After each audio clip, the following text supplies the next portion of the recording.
Hello, this is Sonja from A Happy Space. Welcome back at my channel. Today I want to start with my Bible University Bible study. It's starting today, or sort of the orientation was yesterday, but we start with the first word today, which is the 2nd of August. And I just wanted to show you a little bit how I'm going to work through it. I've got a video of my setup, or a little bit of a flip through from my setup. So if you want to watch that, I'll link it up here. But just a quick recap, I just made it a smaller version. For those who doesn't know, I'm not going to explain too much about the Bible study now because it will bore people who knows what it is about. So as I said, go back to my original video, which is I'll link up here and I will link down below, just to orientate yourself with what it is.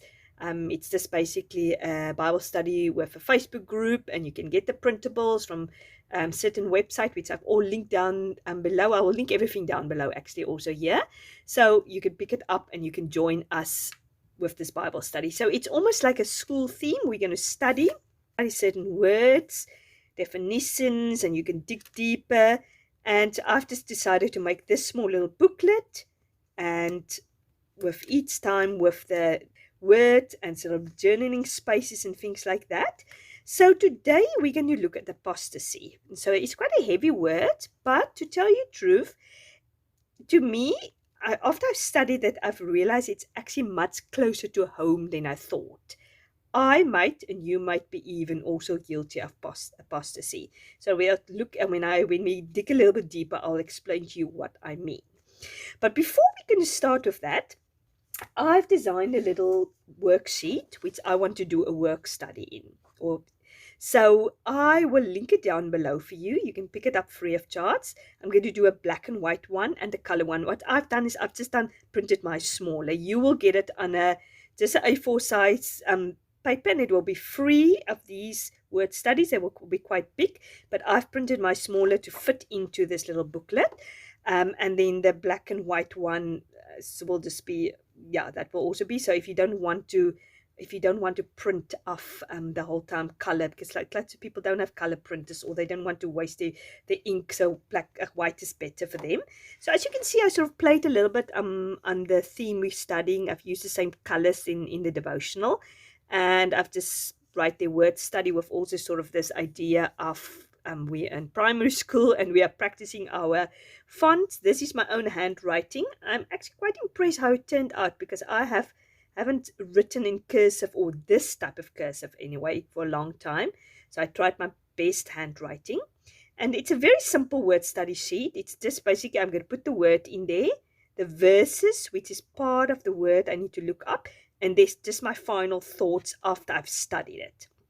So I've gone ahead already, and I've studied the word apostasy, and I've made my notes in here.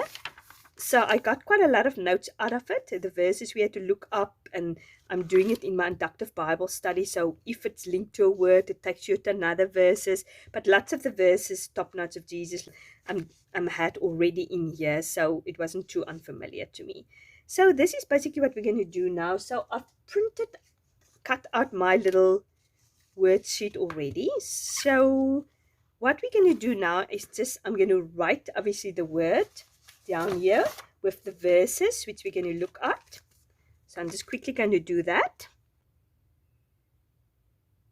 So obviously sometimes you're not going to get the full sheet. When I read this Jeremiah 2 verse 19, I read the whole passage. So let's quickly go there. As I said, I have this inductive Bible study, which is a Bible study that interprets the Bible, or it's a Bible study that gives you sort of references next to the words and tells you if you want to dig a little bit deeper. So now this is the whole passage, and this is the verse we are looking at. And it says, "Your evil will chastise you, and your apostasy will remove you. Know and see that it is evil and bitter for you to forsake the Lord of God. And the fear of me is not in you, declares the Lord of hosts." And when I looked at it, I looked at the picture before it, and it just talks about Israel moving away from the Lord. They're rejecting the Lord. And this beautiful verse, which I don't know if you know about it, is verse 13. It says, "For my people have committed two evils. They have forsaken the fountain of living waters and hewed out cisterns for themselves, broken systems that can hold no water. And that is so beautiful, because when I visited Israel a while ago, we came across these cisterns, which was dug out in the ground to hold water. I mean, Israel is a desert country, it's dry. So when water comes across, they had to preserve these waters. And this cistern actually had cracks in. And the moment a cistern have a crack in, it's sort of just a deep bowl which is dug into the ground, and I think they seal it up. But obviously, with the pressure of the water, sometimes cracks comes in and the water starts leaking and it doesn't hold water. So God says, you have swapped me with living water. And that's so beautiful, because we know in John it says that Jesus is the living water. Living water is fresh. You can drink from it. Fish is in it. It just shows that there's life, and it's healthy and it's fresh. And you replace it for water that is stagnant, which is standing there stagnant in a broken cistern, which is actually even leaking. Now, sometimes we know if water is stagnant, you can't really drink from it because there's bacteria growing on it. It's just not living, and it's just not good for you. Obviously, now, if you're in a life and death situation, I'd recommend you drink the water, but in generally, we stay away from water that is in a cistern. And it's so beautiful that God says, you have rejected the living water and you replace it with a cistern, broken cisterns that cannot hold water. And then he goes and he says that you gone to Egypt and you gone to Assyria for help. And this is where I think apostasy is a little bit closer to mind than we might think. Often we run to the world to solve our problems. Often when we have an issue in our life, a relationship problem, even a financial problem, emotional problem, I think we as modern society is very guilty to run to Egypt, to the world. What does the world say? How do we need to solve this emotional problem? Or how do we need to solve this relationship problem? We actually don't open the Word of God and see what the Word of God has to say about this situation. And the Lord is so faithful. He says, if you seek me with your whole heart, you shall find me. And it's just beautiful. I've so many sort of times that I have seek the Lord about the situation, and how the Lord has revealed to me what to do. Maybe sometimes not absolutely in black and white, but he gave me a principle how to deal with the situation. Sometimes we have specific choices to do. Oh, shall I take this job? Shall I do this? Shall I spend my money here? Or shall I give to that charity or whatever? And it doesn't say in the Bible, oh yes, take that job. But it gives you principles to, even if it's just say, be still and wait upon the Lord. Then you know, okay, maybe I mustn't make a decision yet. I need to wait upon the Lord and be still. So we are guilty of that. We are going away from the Lord. We replace things which is not supposed to be replaced. And it often says, the whole time it says, return, return. And the definition of apostasy is, the term apostasy comes from the Greek word apostasia, meaning defection, departure, revolt, or rebellion. And the moment when we don't do what the Lord tells us to do, and we are not faithful what he needs to do, we rebel actually against him, because we say we actually know how to solve this problem better. Lord, the Bible does have nothing to say about it. I don't trust you that I can go with this issue and this problem to the Word of God, the living Word of God, the living waters. And I trust that you can't help me, or I believe that you can't help me. So actually we're rebelling against the Lord. We willfully sometimes do it, and we're falling away, and we depart from the true Word of God. And I mean, this is the precepts of the Word. This is the standard. The Bible is the standard how we need to live.